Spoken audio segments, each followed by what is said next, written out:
अंगणवाडी सेविका ताईंसाठी महत्त्वाचे अपडेट समोर आले आहेत. अंगणवाडी मुख्य सेविका भरती अपडेट आले आहेत. ॲप्लिकेशन केव्हापासून आपल्याला अप्लाय करायचं आहे? कोणत्या तारखेपर्यंत ॲप्लिकेशन आपण अप्लाय करू शकणार आहेत? कोण पात्र असेल? हे सर्व आपल्या शेअरमध्ये सर्व सविस्तर माहिती पाहणार आहोत.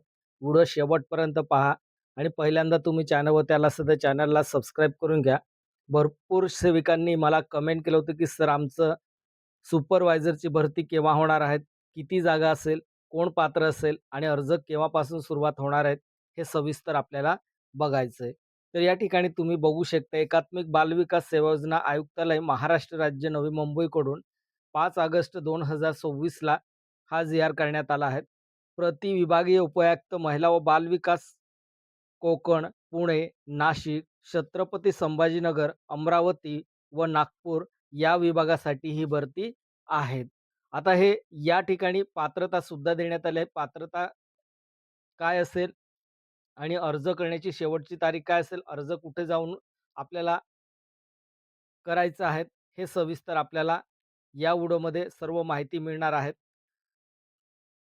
तर बघा, विषय काय देण्यात आला आहे, अंगणवाडी सेविकेतून मुख्य सेविका पदोन्नती कोट्यातील निवडीने या प्रकारातील रिक्त पद भरती परीक्षा संदर्भात ऑनलाईन पद्धतीने अर्ज सादर करताना सुधारित पात्रता लक्षात घेऊन कारवाई करण्याबाबत असं या ठिकाणी देण्यात आलं आहे. संदर्भ एकूण 10 संदर्भानुसार हा जी-आर करण्यात आला आहे. नियम व अटी व शर्ती काय असेल, तर बघा या ठिकाणी महिला व बालविकास विभाग शासन निर्णय क्रमांक 2023 क्रमांक 42 7 दिनांक 3 जुलै 2026 उपरोक्त विषयास अनुसरण कळवण्यात येते की एकात्मिक बालविकास सेवा योजना आयुक्तालय अंतर्गत सेविका ते मुख्य सेविका पदोन्नती कोट्यातील निवडीने या प्रकारातील रिक्त 272 व सदर परीक्षेचा निकाल लागेपर्यंत रिक्त होणाऱ्या पदाची भरती प्रक्रिया संदर्भात ऑनलाईन अर्ज सादर करण्यासाठी या ठिकाणी हा जी-आर करण्यात आला आहे. एकूण जागा किती आहेत? 272 आणि परीक्षेचे निकाल लागेपर्यंत जे रिक्त जागा होणार आहेत त्याच्यासाठी सर्व हे भरती कंप्लीट केली जाणार आहेत. म्हणून संदर्भ पत्र क्रमांक 7 नवे सूचना पत्र तसेच महिला व बालविकास विभाग शासन अधिसूचना दिनांक 4/6/2021 व दिनांक 8/5/2023 रोजीच्या अनुषंगाने दिलेले पात्रता निष्कर्षाच्या आधारे भरती प्रक्रियेसाठी सेवेमार्फत ऑनलाईन अर्ज करण्यासाठी स्पष्ट सूचना निर्गमित करण्यात आलेल्या होत्या. सदर भरती प्रक्रियेत पात्रतेच्या बाबतीत काही अटी व शर्तीमध्ये सुधारणा होण्याच्या अनुषंगाने काही संघटनांनी वारंवार शासनाला विनंती केलं होतं, निवेदन दिलं होतं आणि ते सर्व काही सुधारणा करण्यात आल्या आहेत. तर आपल्याला नागपूर खंडपीठाचा जो निकाल आला होता, तो निकाल आपण मागच्या व्हिडिओमध्ये सुद्धा पाहिलं होतं. तर या ठिकाणी सदर भरती प्रक्रियेतील पात्रतेच्या बाबतीत काही अटी व शर्तीमध्ये सुधारणा होण्याच्या अनुषंगाने अंगणवाडी संघटना व काही निवड सेविका यांनी माननीय उच्च न्यायालय मुंबई व माननीय उच्च न्यायालय खंडपीठ नागपूर येथे याचिका दाखल केली होती. त्या याचिकेचा आपल्याला नक्कीच या ठिकाणी फायदा झाला आहे. तर काय बदल करण्यात आला आहे?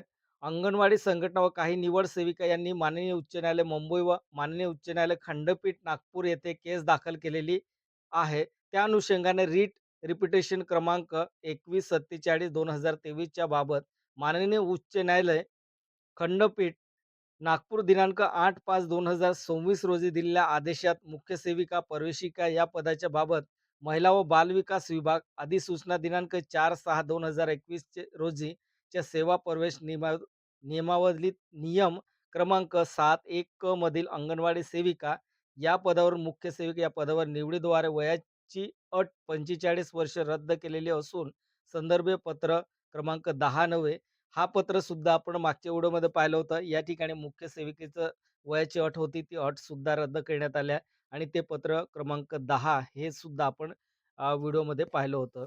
दिनांक 3/7/2026 च्या शासन निर्णयाच्या आधारे ज्या वर्षी भरती प्रक्रिया प्रस्तावित आहे त्या वर्षात 50 वर्षापेक्षा जास्त वय नसेल अशा अंगणवाडी सेविका लक्षात घेऊन दिनांक 1 जानेवारी रोजी म्हणजे 1/1/2025 अर्ज भरण्याविषयी सूचना देण्यात आल्या होत्या.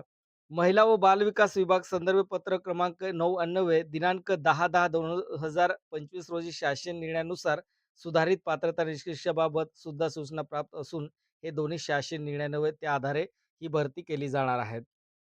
भरपूर सेविका मला कमेंट केलं होतं, की सर आमचं सुपरवायझर मुख्य अंगणवाडी अंतर्गत जी मुख्य सेविका भरती असते, ती भरती केव्हा होणार आहेत? कारण एकूण जागा 272 देण्यात आले आणि जोपर्यंत ही भरती कंप्लीट होत नाही, तोपर्यंत निकाल लागेपर्यंत जसजसे अंगणवाडीमध्ये रिक्त जागा सुपरवायझरच्या जागा रिक्त होतील, तसतसे जागासुद्धा वाढणार आहेत आणि हे अंगणवाडी अंतर्गत असते. आपण अंगणवाडी अंतर्गत काय सिलेबस असतो आणि कशी परीक्षा घेतली जाते, हे सर्व आपण सविस्तर मागच्या व्हिडिओमध्ये पाहिले. ती सर्व जाहिरातसुद्धा तुम्ही बघायचं आहे. सर्व व्हिडिओसुद्धा बघायचं आहे आणि ज्या आधारे भरती प्रक्रिया प्रस्तावित आहे, त्या वर्षात 50 वर्षापेक्षा जास्त वय नसेल, अशा अंगणवाडी सेविका लक्षात घेऊन दिनांक 1 जानेवारी रोजी म्हणजे 1/1/5/2025 ही तारीख देण्यात आली आहे आणि 50 वर्षापेक्षा जास्त वय नसलेले अंगणवाडी सेविका या ठिकाणी पात्र ठरणार आहेत. महिला व बालविकास विभाग संदर्भ पत्र 9 अन्वये दिनांक 10/10/2025 रोजीच्या शासन निर्णयानुसार सुधारित पात्रता निष्कर्षाबाबत सुद्धा सूचना प्राप्त असून हे दोन्ही शासन निर्णयान्वये त्या आधारे खालीलप्रमाणे मुख्य पात्रता निष्कर्ष देण्यात येत आहे. पात्र असलेल्या अंगणवाडी सेविकाकडून ऑनलाईन अर्ज भरून घेण्याविषयी सूचना संबंधित बालविकास प्रकल्प अधिकारी यांना देण्यात याव्यात, असं या ठिकाणी या परिपत्रकमध्ये म्हटलं आहे. आता हे ॲप्लिकेशन कुठे अप्लाय करायचं आहे, ऑनलाईन कुठे सबमिट करायचं आहे, ही वेळोवेळी अपडेट तुम्हाला हवी असेल तर चॅनल सबस्क्राईब आणि बेल आयकॉन प्रेस करून घ्या. जर त्या ठिकाणी लिंक जर सापडली तर मी तुम्हाला डायरेक्टली ऑनलाईन लाईव्ह ॲप्लिकेशन कसं फिलअप करायचं ते सुद्धा तुम्हाला मी दाखवणार आहेत या चॅनलच्या माध्यमातून. आता मुख्य पात्रता निष्कर्ष काय आहेत हे महत्त्वाचं आहे. तर बघा पहिला आहे ज्या वर्षी विभागीय परीक्षेचे आयोजन करणे प्रस्तावित आहे, त्या वर्षी 1 जानेवारी रोजी सलग 10 वर्ष विनाखंड नियमित सेवा पूर्ण केलेल्या सेविका या ठिकाणी पात्र ठरणार आहेत. म्हणजे विनाखंड.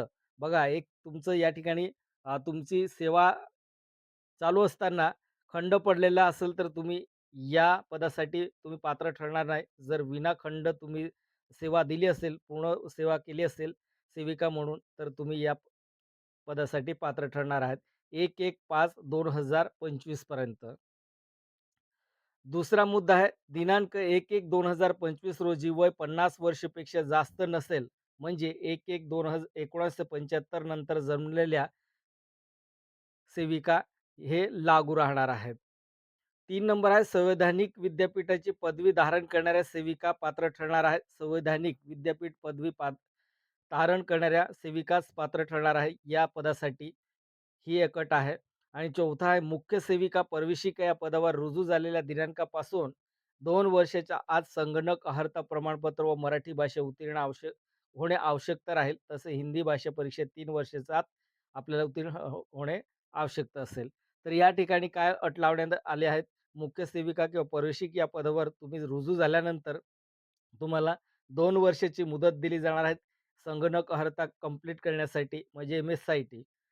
एम-एस-सी-आय-टी तुम्हाला कंप्लीट करण्यासाठी या पदावरती रुजू झाल्यानंतर तुम्हाला 2 वर्षाच्या आत तुम्हाला कंप्लीट करावं लागेल आणि जर तुम्ही मराठी भाषा उत्तीर्ण नसेल, तरीसुद्धा तुम्हाला मराठी भाषा उत्तीर्ण आवश्यकता असेल आणि हिंदी भाषा परीक्षेत 3 वर्षाच्या आत तुम्हाला उत्तीर्ण व्हावं लागणार आहे. ही पात्रता आहे. र या आयुक्त कार्यालयामार्फत संदर्भ पत्र क्रमांक 7/9 दिनांक 25/4 रोजी दिलेल्या पदभरती बाबतच्या सर्वसाधारण सूचना तसे या आदेशन्वये सुधारित पात्रता आणि निष्कर्ष संबंधित सेविकांच्या लक्षात आणून देऊन त्यांची स्वाक्षरी घेऊन यावी व स्वाक्षरी दस्तावेज जपून ठेवण्यात यावा. ऑनलाईन अर्ज प्राप्त करून घेण्यासाठी म्हणून संबंधित TCS-ION संस्थे दिनांक 13/7/2026 रोजीच्या पत्रान्वये सूचना देण्यात आल्या असून दिनांक 7/8/2026 ते 21/8/2026 या तारखेपर्यंत अर्ज ऑनलाईन सादर करण्यासाठी म्हणजे अर्ज सादर करण्यासाठी म्हणून आवश्यक ती कारवाई करण्यात यावी असं म्हटलं आहे.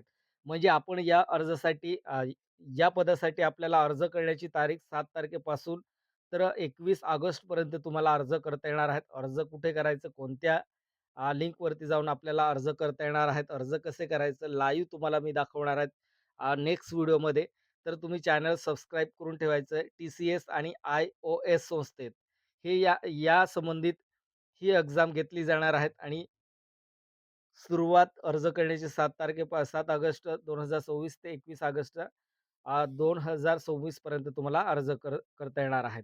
ही पात्रता आहे आणि जास्तीत जास्त आपल्या सेविकांना हा व्हिडिओ नक्की शेअर करा म्हणजे त्या ताईंनाही सर्व अपडेट मिळेल आणि ते वेळेवर अपडेट झाल्यानंतर त्यांची सेवा जर 10 वर्ष कंप्लीट असेल विनाखंड, तर ते या पदासाठी पात्रता ठरते आणि ते या पदासाठी अर्ज करू शकणार आहेत. बघा प्रत्येक सेविका या पदासाठी ज्यांचं 10 वर्ष विनाखंड सेवा झाल्या आहेत, ते या पदासाठी अर्ज करतील. पण एक महत्त्वाचे अपडेट म्हणजे आपल्याला आता विभागीय स्तरावरती ही क्वेश्चन पेपर काढली जाते आणि त्याच ठिकाणी सिलेबससुद्धा या भरतीसाठी ठरवला जातो विभागीय स्तरावरती. आता अमरावती विभाग असेल किंवा नागपूर असेल, नाशिक असेल किंवा कोकण विभाग असेल, असं वेगवेगळ्या विभागामध्ये ही भरती त्या विभागा स्तरावरती क्वेश्चन पेपर काढले जाणार आहेत. त्या विभागानुसारच सिलेबस असेल आणि तो सिलेबस सेविकाताईंनी स्टडी करायचा आहे आणि त्या सिलेबसनुसारच तुम्ही या मुख्य सेविकेसाठी तुम्हाला एक्झाम द्यावी लागणार आहेत. तर ते सिलेबस तुम्ही स्टडी व्यवस्थित करून घ्यायचं आणि त्या सिलेबसनुसार जर केलं, तर तुमचं या ठिकाणी 100% निवड होण्याची शक्यता नाकारता येत नाही. पहिल्यांदा तुम्ही चॅनलवर तर असेल तर चॅनलला सबस्क्राईब करा आणि जास्तीत जास्त आपल्या ताईंना हा व्हिडिओ नक्की शेअर करा. धन्यवाद.